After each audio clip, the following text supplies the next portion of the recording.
Collected Essays of Valerie Lynn Stevens.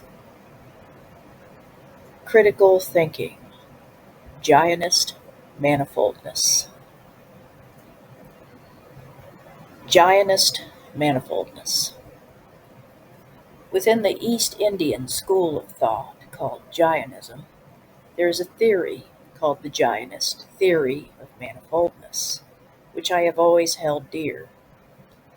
This philosophy follows what in Sanskrit is called Anekantavada, or the not one-sided doctrine. Furthermore, this theory is predicated upon a principle of mental non-violence towards objects and subjects in contemplation. To clarify, it recognizes the manifoldness or complexity of every existing entity and believes that such entities are violated through the reductionistic approach often taken towards them in order to understand and classify them. The term ekanta describes these singular absolutist predications. This theory was based on Mahavira's teachings and also extended to a respect for the manifoldness, not merely of objects and subjects, but of variant ideologies and thought systems themselves.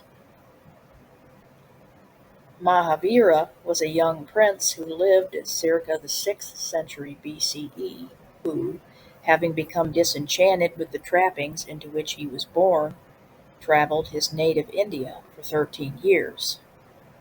One day, as legend tells it, he experienced a feeling of unity with all creation and a liberation from all of his earthly woes.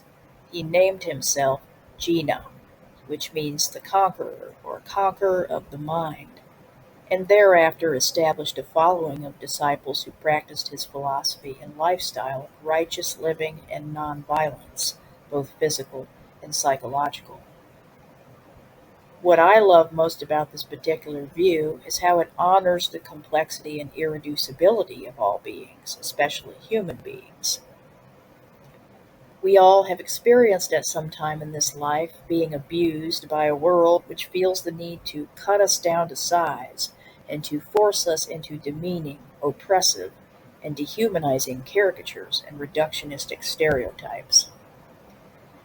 This doctrine, even in merely reading and absorbing its beautiful truth, is vindication in its own way.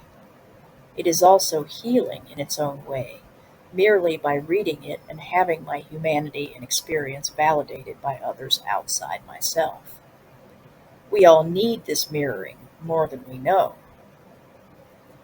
So, what does this have to do with my theme of critical thinking? Everything.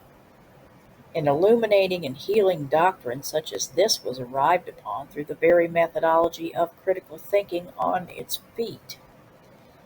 The higher we allow ourselves to think and the deeper we allow ourselves to connect with ourselves, with others, and with the universe at large, the closer and closer we get to wholeness and transcendence and the truth.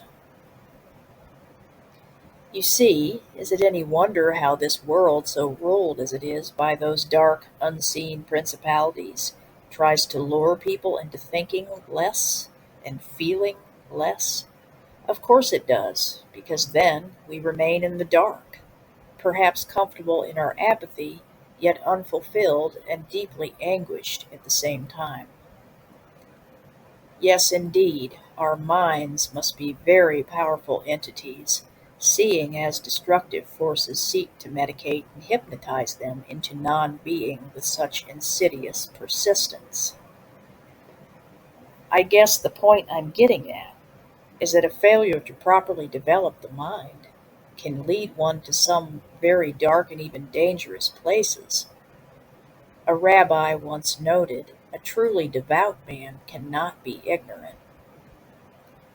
A unification of mind and spirit must be striven for if one is to fulfill what I believe to be this human existence's highest purpose and greatest honor, to become more and more each day fully human, and that we may someday breach what it is to be in the full presence of the fully divine, reunited with our true birth father, the ultimate source of all salvation and amelioration.